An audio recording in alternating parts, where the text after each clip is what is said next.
Welcome to Penrose Learning, where we make understanding easy. You begin by creating the minimal files and a clear folder structure so you can build fast. Open index. HTML and link styles. CSS. Include a meta charset and a viewport tag.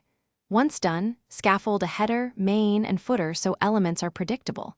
Make sure to declare CSS variables for colors and spacing in root, then set a body font family and box sizing. Border box. This small setup prevents layout thrash and keeps your workflow focused on structure rather than fixing basics later.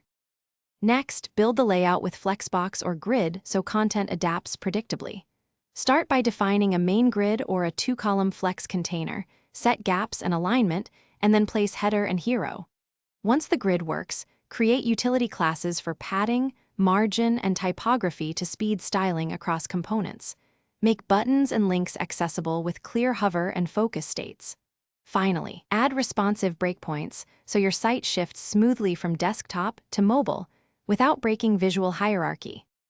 Finish by inserting real content and ensuring accessibility. Use semantic tags, meaningful alt text, and area labels as needed.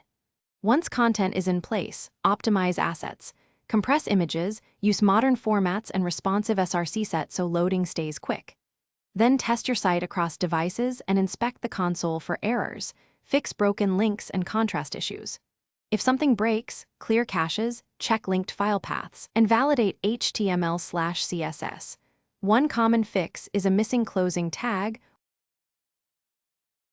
Thanks for watching. If this was helpful, leave a like and consider subscribing. See you next time.